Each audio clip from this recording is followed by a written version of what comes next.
Hi guys. Hi. Hi.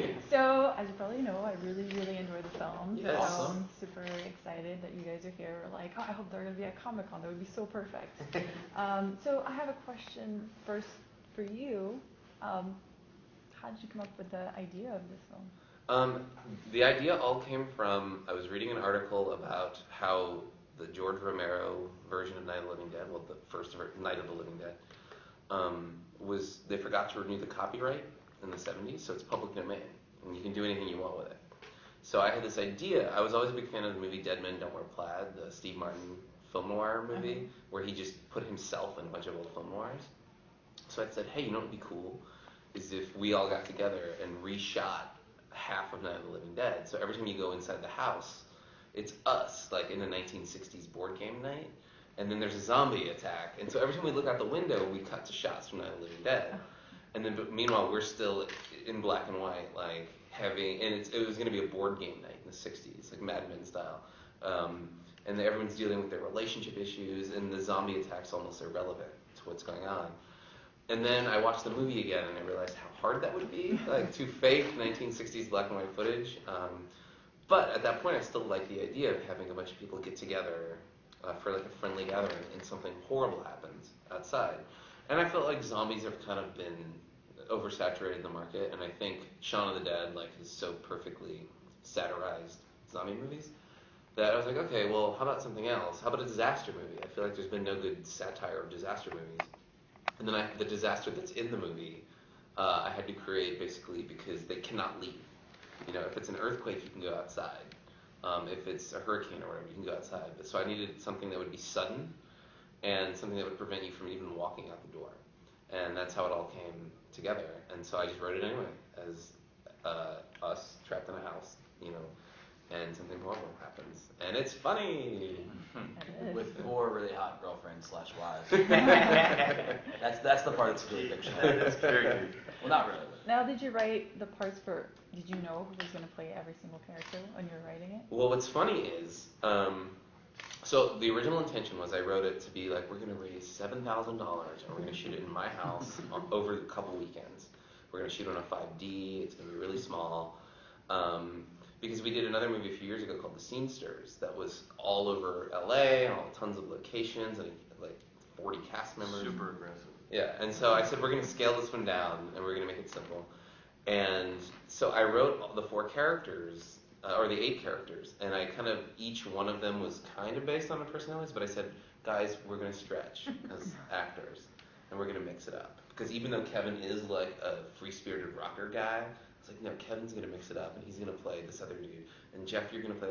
And then once we sent the script to Julia Stiles, because we had met her a few years earlier, and we'd done a viral video with her, and then she read it and agreed to do it, and then suddenly we started getting more actors in it and more money, and then we're like, why don't we just stick to our strengths? Yeah. How about everybody We need to get the Academy Award on this one. Let's just be what we're good at. And so, yeah, like I kind of had people in mind when I was writing it, but then I was going to mix it up. Yeah. But then everyone kind of stuck to their guns a little bit. Can you talk about the process of putting it all together, you as actors, and then directing your friends and all of that in one house? Yeah, well, One very hot house. what's funny is because, you know, when we did The Scenesters, it was 17 days and like 30 locations or something. And when we were doing this movie, we said, oh, this is going to be so easy because it's just one location. And then we realized how hard it was to find a house that fit mentally like what the house is supposed to be in the script. Because it's supposed to look like it's supposed to be anywhere in America. We never come out and say where the movie's set. So you could say, oh, this is in St. Louis or who knows. And it needs to seem like middle class because these are not rich people. You know, they're fairly like bohemian middle class people. And it's got to fit that. And we have to find someone who will let us take over their house for 2 weeks. And so we didn't have the house until... Do you say nothing of the fact of like how the house is set up, like architecturally? Oh, right. Like, can we shoot like? Is there going to be a wall between the dining room and the living room? The And, kitchen, like our DP, yeah. when she went in there, it was like, is this what I'm imagining for all the shots? Because characters are having conversations in the kitchen that cannot be heard by characters in the dining room. And I needed a formal dining room because a lot of dining rooms are just in the kitchen or next to the Yeah, living a lot of room. modern architecture is all like, there's the kitchen and everything kind of bleeds out of that, so like mom can talk to her kids while they watch TV, and like old houses are. Which I don't get. When I watch House Hunters, which I do watch a lot, they're always like, yeah, I want to be able to, so like when I'm making dinner, like my kids and husband are all watching TV so that we're all like together. And I'm like, screw that. Like when I'm in the kitchen, I don't want to be near anybody. And when I'm watching TV, I don't want to hear people cooking. But that's me. Anyway, so we looked for a house, and we found the house through sheer happenstance in a way. We were scouting another house down the street, and we happened to see The Walking Dead was shooting a web series in this house. And so we're like, what's that? And we walked over. Kismet, right? And that was the first thing they put their house up on some website. And we walked in, and we said, hey, could we shoot here for 14 days? And this was like a couple weeks before we shot. And so, because turns out he's the head librarian, the owner is the head librarian for the Academy Awards. And also, even more kismet, his daughter works for Slam Dance, which our first movie, Scenesters, premiered at Slam Dance. And she had seen the movie and was kind of like a fan of ours and liked the movie, so it all, when he was a little bit on the fence of like, we didn't have a king's ransom to offer him for the house, she was like, Dad, no, let them shoot there. And then she ended up working on the movie. She was there every day. Beth Brady. Howard's the father and owner of the house. But so it was, to answer your question, it was challenging on one level, but on the other hand, we shot the whole movie in 14 days. We never had to move base camp, so we saved so much time not having to pick up and move every day. So we were able to knock out a 107-page screenplay in 14 days. And then on top of that, instead of renting trailers, we got the house across the street for the whole cast to just stay in, and like this very nice house with a lush garden, and it turned out to be the house where Marvin Gaye was murdered. So yeah, it's supposed to be a haunted house. But we asked all the actors, because in everyone's contract it was like, well, you get a trailer, but we were gonna get like the shittiest trailer. It was driven by cost savings more than anything. It was one of those we like basically had to trick the actors into saying yes. It was like one of those six bangers, what they call them. Yeah. Honeybee, honeycomb. like where your space in your trailer is about this much. It's like a fake curtain separates you from So we sent everybody an email on the cast that said, do you guys want this, or do you want us to rent this giant house across the street with like a garden and a yoga room and like you can just hang out in? And everybody was like, let's do that. And then we didn't tell them that was from. They learned a few days into the shoot. That's from my beautiful. It's a very nice house. Very nice house. Yeah. In West Adams, Los Angeles.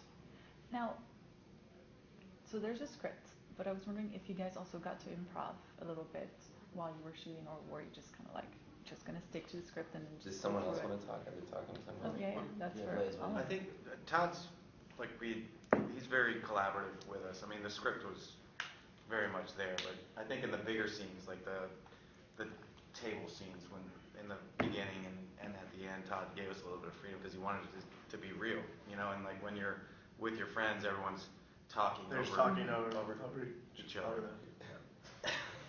So yeah, I mean, Todd gave us some room, but really the script from the first time I read it was there.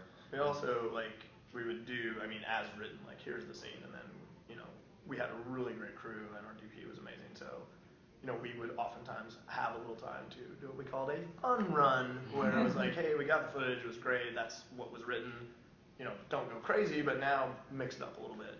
We also gave it cross, so pretty much he opens his mouth and says, I think funny comes out. But what's funny is people were like, oh, David Cross, he must have been improvising all the time. And more than anyone, he would come up to me beforehand and be like, Todd, in the script, I'm supposed to say you're, but can I say you are? He was very considerate of my words.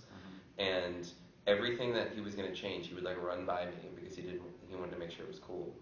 And there were actually a couple instances, because we did a bunch of long takes, where 3.5-minute long take. But someone at the end would be like, and the apples are in the pancakes, and I'd be like, what?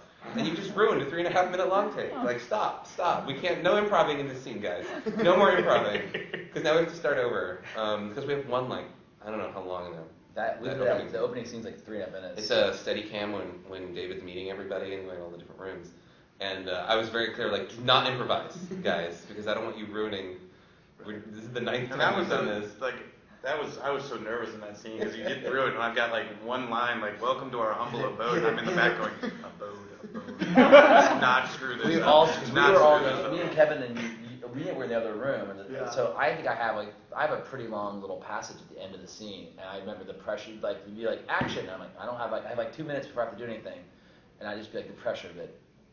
Well, it's also like because Jeff and I were in that little side corner, and we're kind of where the whole thing ends. It ends like he goes in this room, that room, then to where we're sitting. And so Jeff and I we would see everything and be like, okay, Blaise hit it, David hit it, Rachel hit it. Okay, it's coming to us. It's going, don't screw it. But we would make up a lot of like in between takes. Like someone would be like, what if I said this? Or I'd be like, hey Kevin, like throw this in. And a lot of comedy came from that. But everyone knew better in a way than to do too much improv in the scene because you didn't want to ruin. Because we were at such a tight schedule that we had no time to screw around. Sometimes I mean we would have 2 takes. Yeah. You know, if we were short on time, like 1-2 takes. And we were moving A lot of the long takes were not supposed to be long takes. They just ended up being long takes because we didn't have time to cover it. It's the improv stuff it's great if it works. But at the same time, I read an interview with Quentin Tarantino once that he was like, hey, you know, let your actors improvise. He was like, no. It's like because the reason I don't let actors improvise is because I sat at that computer and I thought of every funny thing or every cool thing they could say, and that's the coolest they could do. So whatever you're gonna come up with, I already thought of it. You know. I think improv is. I think like it's always good to have it there, like more in the rehearsal phase. You know, because I think like there might be, or like that's kind of the rehearsal phase of things where people can throw out ideas, and then maybe Todd would incorporate it into the script. But like, I mean, honestly, in terms of scripts, like we read tons of scripts all the time, and like when we read this script from Todd, it was like you just knew right away, like, oh yeah, we're gonna have to make this movie because it's so good, and like to be honest, I was always like, I don't really want to improvise because I think the dialogue is so like literally every 2 sentences, like every other sentence was like a really funny joke, and like. I mean, one of the things we found with screening the movie is like there's these lines that you love in the script, but they're like buried in the theater. It's like they're buried under laughter, and so like I think the movie will actually have a pretty fun life on DVD because there's a lot of jokes that you'll see again when you're watching it by yourself. Well, and even watching like we saw it 3 times at LA Film Fest, and every time I saw it, I was like, I never noticed that. Like, you know. I have a question for the husband/fiancés. You guys had just an amazing chemistry with your counterparts. I just really you had a feeling that you had been together for how long? How did you get to that level of being comfortable together? Well, before we even started shooting, Todd had us each go out on a date with our significant other. Not a romantic date by any means, but he had us go out and we interacted and we got to know the person before, but really, everyone was just so open and friendly, and it was just easy. And personally, working with Erinn Hayes was just a real pleasure. She's super professional and is really good at what she does. I think a lot of that, you know, comes from Erinn and Rachel and Julia and America, you know, their side of it, because we're all buddies and we've known each other for years, and for us to act like friends is no big deal. So I mean, really, when those girls, you know, on screen get that sense of chemistry and you see that. I mean, you know, it's there with all of us, but they were such amazing actresses, and you know, Blaise was with Erinn, I was with Rachel, and same thing. We went out like on a date beforehand, we got to know each other.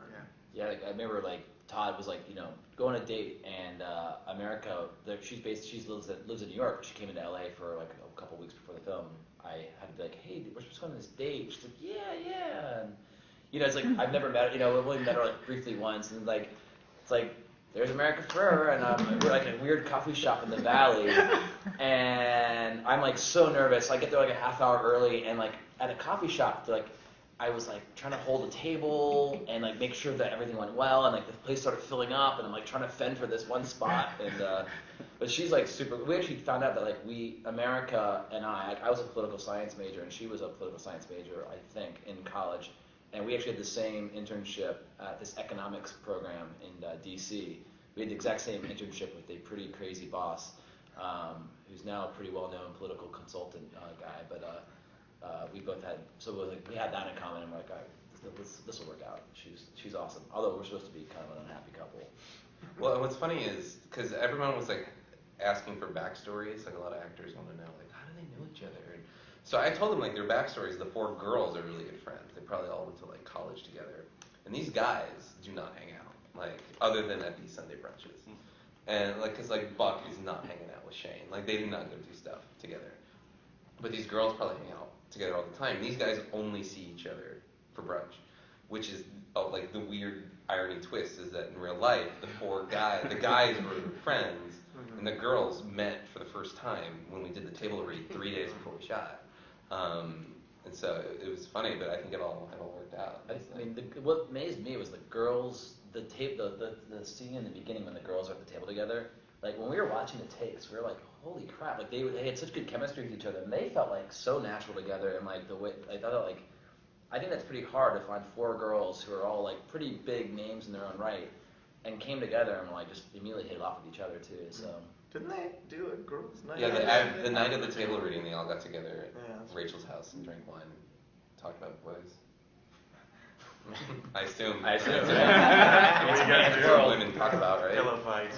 Talk about cake recipes. I don't think I've ever done that. And Most of us are single. if there's a moment that you can just think of out of the whole process, what's just one moment that sticks out for you? I remember the funniest moment on set was that we were staying across the street. We were staying at the house where Marvin Gaye was murdered, and so one day we're on set, and the house is like there's a room that feels very haunted. Everyone was freaked out by it. It's a room where he was murdered, and we're on set across the street, and all of a sudden we hear dun dun dun dun dun, dun and everyone's looking at each other like, I'm not like losing my mind, right? Like, we're hearing, I heard it through the grapevine, and everyone's like, yeah, I'm hearing it too. And we're like, oh my god, like this is like a true ghost story. So I walk across the street, and it's music's blaring, and we go upstairs, and the owner had come home, had not told anyone, and it was blaring. And I heard it through the grapevine in the house that Marvin Gaye was murdered in. I was like, this is a weird. I was like, we had to knock on the door because like literally we could hear the audio on set. We need you to turn it down. But turned out it wasn't. There was some creepy stuff going on in that house, but that wasn't actually a ghost moment. It's a good song. It's a great song. I would say, I mean, it was just a lot of fun, and it was like summer camp for 2 weeks, or 3 weeks. And the last shot that we did after 14 days, day 14, the whole cast, it was the dinner sequence at the end of the movie. There's an overhead shot of the table where the camera's on a crane, and we had to rebuild the table in another location, in a garage across the street. Because in the Marvin Gaye house, because the crane couldn't fit in the real house. And so this was the last. So all the actors had to do was hold a glass of wine, right? And so that was like the last day of school in a way, and everybody went off and got margaritas while we're setting. That's what I was gonna say. Without telling me. The last day was sort of a shit show because it was the last day of school. Everyone's a little too relaxed. Like people were not on set. Like my girlfriend who was helping out on set, like my girlfriend was a PA on set, and she's an actress, and if she had it her way, she would have been in the movie too. And she's like, "Where the hell have you been?" And I was getting reamed out by a PA on set. But we had my girlfriend. But so we got had the salt on table. your chin. From the margaritas. But all we had to do is the shot. So we just had the cast like sitting around. I think you guys were really drinking or had been drinking, just having a good time as we were all like trying to get this shot, and it was just super fun. And when we did it, the shot like 3 times, and just that feeling of like I watched it back, and everyone just staring at me, waiting for me to just say that's a wrap. And it's and finally like everyone's looking, and I'm like, and that's a wrap. And it, just like the sheer elation. And that's a rare moment too. Like having worked It's the last scene in the movie. Chronologically. Yeah. and having everyone still there when you hear that's a wrap, because usually it's like individuals. It's like, all right, that's a wrap on Jack. I think we did that on purpose. Like we made sure the last day of filming was was the whole cast together, Yeah. and not, oh, this is Rachel's last day, say goodbye, and then That's true. It Yeah. was, people one it was by a one. really nice moment to be a part of. Yeah. My favorite was there's a scene in the movie that me and Rachel were with David Cross, and I won't spoil it, but David Cross is like a huge idol of mine, and like Mr. Show changed my life and my whole comedy career. He kind of like took me aside at one point, and he was like, I'm not like in a director way, but like, hey Kevin, did you think about maybe saying the line this way? I was like, yes sir. Whatever you want. Any idea you have? So We all had like not too secret man crushes on David Cross. I don't think I ever behaved normally around him. I'd always be like, I'd laugh too much at his jokes, and he'd look at me weird, or I'd just be like, "What are you doing tonight?" And he'd be like, "Going home." I'm like, "Oh yeah, go." And I think the first scene we shot was You and Dave and him. I in the study with the scotch, and that was kind of like, I'm like, oh my, all right. First scene, first day, and they're just throwing me right into the den right there. But that was a nice moment. Like Kevin said, being in Chicago and seeing, being a big fan of Mr. Show, and then actually being able to work with David was in the first scene on the first day was great. Also nerve wracking, but.